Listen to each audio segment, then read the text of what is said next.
Bismillahirrahmanirrahim. Assalamualaikum warahmatullahi wabarakatuh. Waalaikumsalam warahmatullahi wabarakatuh. Oke, selamat pagi semua. Pagi, Hari ini Bapak akan melanjutkan pembelajaran seperti semester lalu. Sekarang masuk ke semester 2 dengan materi yang hampir sama, ya, yaitu mengenai sastra. Ada yang tahu mengenai sastra apa dalam benak kalian kalau bicara sastra?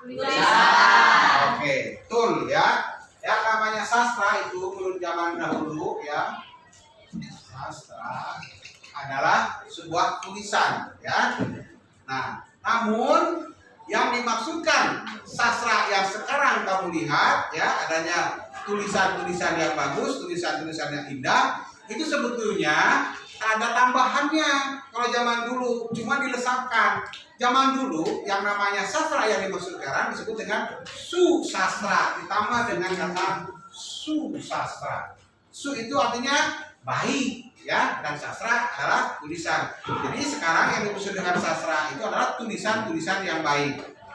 Ya. Nah, kalian mengenalkan materi pelajaran sastra itu ada berapa? Tiga.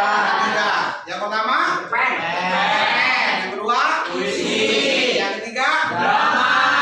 Itu ya. Nah, kemarin kita sudah berbicara mengenai yang namanya cerpen ya. Kita sudah berbahasa. Masih ingat kan yang namanya cerpen itu apa? Pak, kalau cerpen menurut saya itu cerita pendek yang berisi tentang kisah cerita yang berisi lebih dari 10.000 kata, Pak. Pada umumnya cerita pada cerpen itu biasanya memberikan pesan-pesan yang dominan dan juga berkonsentrasi pada permasalahan suatu tokoh. Oke, bagus. Nah, itulah yang dimaksud dengan cerpen ya. Nah, tadi dikatakan oleh Bambang ya bahwa cerpen itu adalah suatu karya sastra yang terdiri dari sekitar 10.000 kata. Itu kalau kita lihat dari segi fisiknya, kita melihat dari jumlah kata ya. Tapi di bawahnya juga ada yang mengatakan di situ bahwa di dalam menurut pendapat para ahli, di sini ada Jus Bandung mengatakan bahwa cerpen adalah suatu karya sastra rekaan atau prosa yang disampaikan untuk menyampaikan cerita kisah seorang tokoh. Nah, biasanya di situ ada peristiwa yang menarik yang dialami oleh tokoh tersebut. Itu mengenai cerpen yang sebagaimana kita bahas beberapa minggu yang lalu ya. Nah, selanjutnya kita akan setelah tadi mengenai cerpen, kita pada puisi ya. Apa itu puisi? Siapa yang tahu? Siapa yang tahu definisi puisi? Coba. Menurut saya sih Pak, puisi itu karya sastra dengan bahasa yang berirama. Oke, bagus. Itu salah satu yang bisa kamu katakan. Oke, tadi temanmu mengatakan bahwa puisi adalah suatu karya sastra yang disampaikan dengan bahasa yang berirama. Ya, itu adalah salah satunya.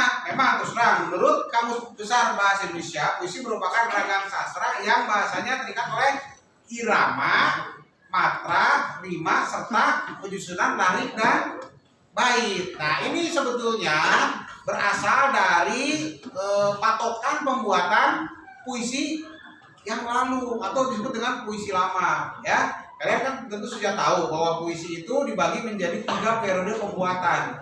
Ada puisi lama, ada puisi baru, ada puisi modern atau puisi kontemporer ya. Puisi lama kalian sudah tahu sendiri kan? Tadi dikatakan apa? Pantun. Ya, salah satunya pantun ya. Kemudian kalau puisi baru di sini ada disebut dengan ada puisi, ada balada, ada elegi, ada epigram, ada himne, kemudian ada puisi ode, puisi romantis, puisi satir, dan puisi mistikon. Itulah nama-nama puisi baru. Kalau sekarang puisi kontemporer tidak seperti itu. Nah, tadi temanmu Bapak sudah mengatakan ada yang disebut dengan cerpen ya, karya sastra. Nah, kemudian sekarang ada puisi juga karya sastra. Kita padukan. Apa kesamaan dari karya sastra ini? Ya, tentu saja kalau melihat daripada tadi katakan bahwa sastra adalah tulisan, kita padukan dengan yang namanya susastra ya, bahwa kita sekarang akan mempelajari bagaimana sebuah bahasa itu menjadi sebuah karya bahasa yang halus ya, yang diciptakan atau disajikan dalam bentuk puisi.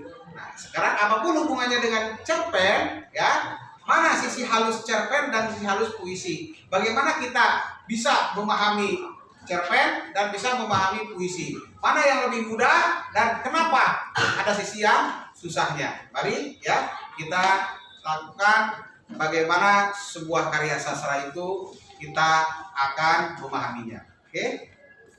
Ya.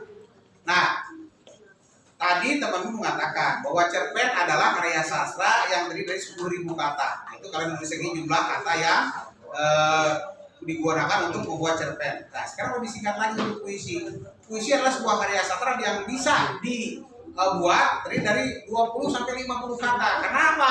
Menurut ahli dikatakan bahwa di sini Sunardi menyatakan bahwa pengertian puisi adalah karya sastra dengan bahasa yang dipadatkan, ya, kemudian dipersingkat dan diberi irama, diberi bunyi, ya, dan pilihan kata yang imajinatif sehingga dari imajinatif tersebut bisa menggugah apa yang terlihat. Misalnya duduk, ya, kita bisa mendengar judul yang dibuat oleh Hairil Anwar yang berjudul Senja di Pelabuhan Kecil. Dari kata senja di pelabuhan kecil aja kalian bisa punya imajinasi. Oh, begitu ya. Nah, jadi begitulah. Jadi puisi itu dari judulnya saja bisa membuat imajinasi yang luas. Nah, jadi itulah hebatnya sebuah puisi. Nah, dengan demikian bahwa materi puisi di sini adalah meminta kepada kalian semua bisa menggambarkan sesuatu yang luas, ya, dengan menggunakan kata-kata yang singkat dengan pilihan kata yang tepat sehingga menimbulkan imajinasi dan kalian bisa menyampaikan sesuatu dengan cara singkat. Itulah yang namanya pelajaran puisi, ya. Dan selanjutnya kita akan lihat bagaimana perbandingan cerpen dengan puisi. Oke, kita masuk kepada pelajaran selanjutnya.